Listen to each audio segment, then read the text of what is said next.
உலகத் தமிழ் சொந்தங்களுக்கும் அரசிகளுக்கும் இனிய வணக்கங்கள். தொடர்ச்சியாக சங்கொலி முழங்கட்டும் வாயிலாக உங்களை சந்திப்பதில் மகிழ்ச்சி. இன்றைய அரசிகளுக்கான கருத்துரை என்னவென்றால், உலக மானுட சமூகத்தில் பெண் தாயாக மதிக்கப்படுகிறாள் என்பது உங்கள் அனைவருக்கும் தெரிந்த ஒன்று. ஒரு மாணவ பருவத்தில் ஒரு மாணவனிடம் அவனுடைய குருவானவர் சொல்லிக் கொடுக்கக்கூடிய அனைத்து பாடங்கள் மட்டுமல்லாமல் வாழ்வியல் தத்துவங்களையும் குருவை தாண்டி, அதாவது தன்னுடைய ஆசிரியரை தாண்டி யார் அவனுக்கு கற்றுத்தர முடியும் என்றால் தாய். தந்தை இல்லாவிட்டாலும் அந்த தந்தையின் இடத்தில் நின்று அந்த பிள்ளைகளை சரியான முறையில் யாரால் வளர்த்தெடுக்க முடியும் என்றால் ஒரு தாயால் முடியும். எனவேதான் நமக்கு மாதா, பிதா, குரு என்று சொல்லியிருக்கிறார்கள். அதை நாம் எப்படி பார்க்கிறோம் என்றால், முதலில் மாதா எனும் தாயை மதிக்க வேண்டும், வணங்க வேண்டும், அவளை பெருமைப்படுத்த வேண்டும்.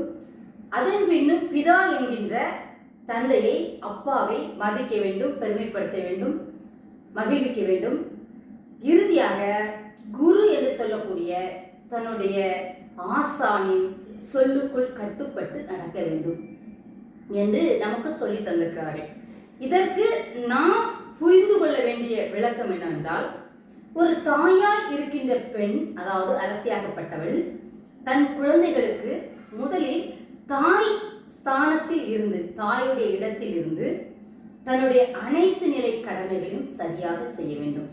தாயின் கடமைகள் என்னவென்றால், உணவு சமைப்பது, உணவளிப்பது, அவர்களை குளிப்பாட்டி பராமரிப்பது, நோயுற்ற காலத்தில் பார்த்து கொள்வது, அவர்களுக்கு நல்ல பழக்க வழக்கங்களை சொல்லிக் கொடுப்பது. இதில் இருக்கிறதா என்றால் இதில் மட்டும் கிடையாது. ஒரு வீட்டில் பிறக்கின்ற குழந்தையானது அந்த தாயின் முகத்தை, தாயின் நடவடிக்கைகளை பார்த்துதான் அதிகமாக வளர்கிறது. இன்று நாம் சொல்லலாம், பள்ளிக்கூடத்தில் அதிகமான நேரம் பிள்ளைகள் இருக்கின்றது, ஆசிரியர்களை பார்த்துதான் அதை கற்றுக்கொள்ள வேண்டும் என்று. அது தவறான கருத்தியல் ஆகும். காரணம், ஆசிரியரிடம் நாம் அனுப்புவது உலக அறிவை பெற்றுக்கொள்வதற்கும் நம்முடைய வரலாற்றின் அடிப்படையில் இருக்கக்கூடிய நமது கல்வி திட்டம் இல்லாமல் இன்று வேறொரு கல்வி திட்டத்தில் நாம் பயணிக்கின்றோம். எனவே இன்று பள்ளிக்கூடங்களுக்கு செல்கின்ற பிள்ளைகள் 100 விழுக்காடு பிள்ளைகள் விரும்பி செல்கின்றதா என்றால் கிடையாது. ஒரு 10 விழுக்காடு 20 விழுக்காடு பிள்ளைகளை விரும்பி அந்த பள்ளிக்கூடத்திற்குள் கடந்து செல்கின்றது.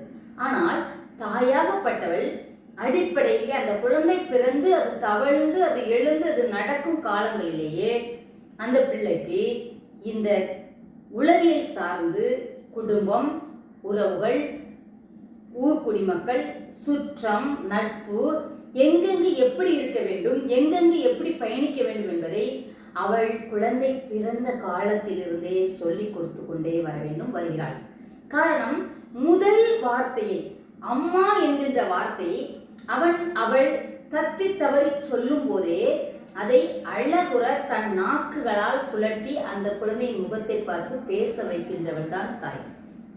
அப்படி என்றால் தாய் அந்த குரு என்கின்ற ஸ்தானத்தில் 100 விழுக்காடு தன்னை பொருத்திக் கொள்கிறாள், பொருத்திக் கொள்ள வேண்டும்.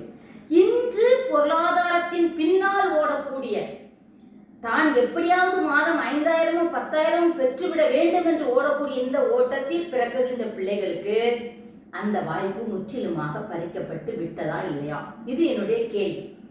அதே போல தந்தையின் ஸ்தானத்தில், தந்தையின் இடத்தில், தகப்பனின் இடத்தில் ஒரு தாய் எப்படி தன்னை பொருத்திக் கொள்கிறாள் என்றால், ஒரு தகப்பனின் இடத்தில் பொருத்துவது என்பது, ஒரு குழந்தை தவறு செய்யும் போது அவனை தாய் எவ்வளவு கண்டித்தாலும் தண்டித்தாலும் அந்த தாயிடம் மீண்டு வந்து சேருவான்.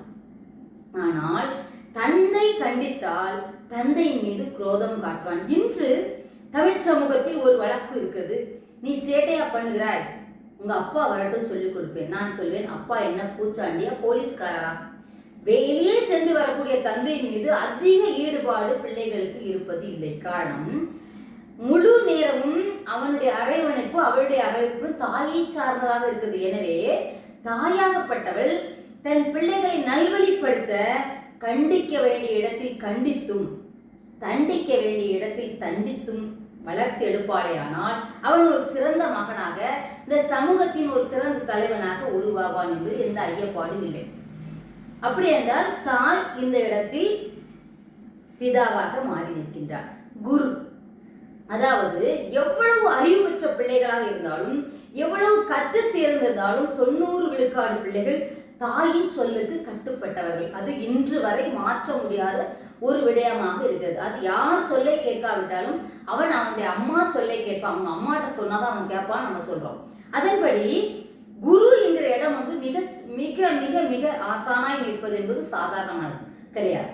ஒரு பிள்ளைக்கு, ஒரு பையனுக்கோ ஒரு பெண் குழந்தைக்கோ என்னென்ன படிக்க வைக்க வேண்டும், என்னென்ன அவங்களுக்கு உலக ஞானம் வேண்டும், என்னென்னவற்றை அவர்கள் தெரிந்து வைத்திருக்க வேண்டும், எதில் அவர்களுக்கு புலமை உள்ளது, எதில் அவர்களுக்கு தனித்திறன் உள்ளது என்பதை முதலில் கண்டுபிடிப்பவள் தாய்.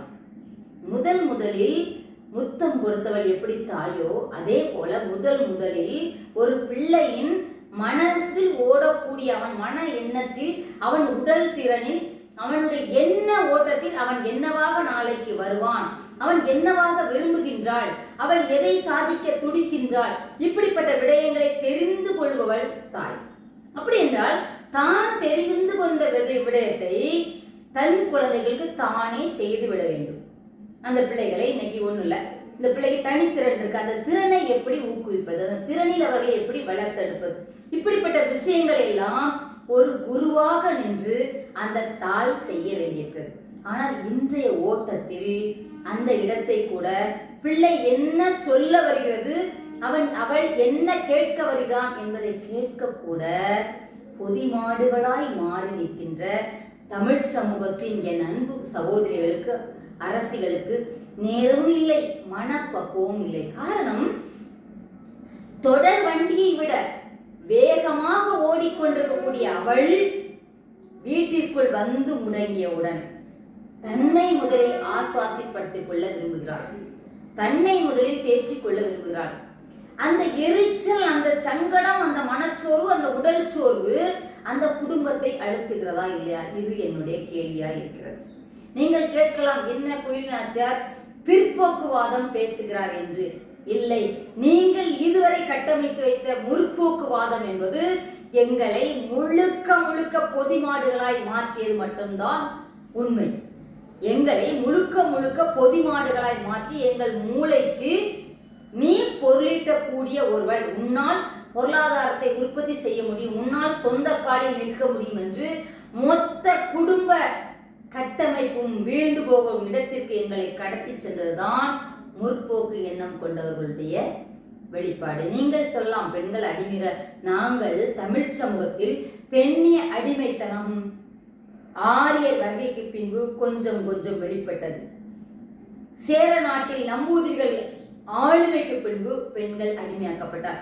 ஆனால் இவைகளுக்கு முந்தைய எங்களுடைய தமிழ் சமூகத்தில் பெண் அடிமைத்தனம் முற்றிலும் இல்லை, முழுவதும் இல்லை.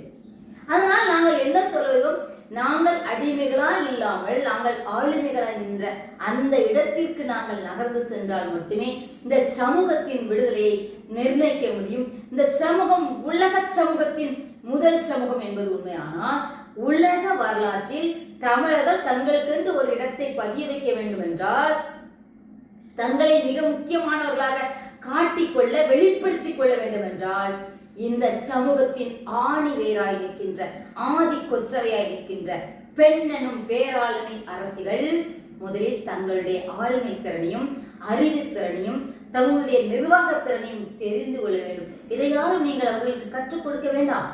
அவர்களுக்குள் இருப்பதை, நமக்குள் இருப்பதை நாம் தெரிந்து கொண்டு இந்த தமிழ் சமூகத்துக்கு நமக்கான உண்மையான பங்காற்றுதலை, நமக்கான உண்மையான விடுதலைக்கு வெளிவாருங்கள் என் உலகத்தமிழ் அரசிகளே என்று உங்களை கேட்டுக்கொள்கிறேன். நன்றி, வணக்கம்.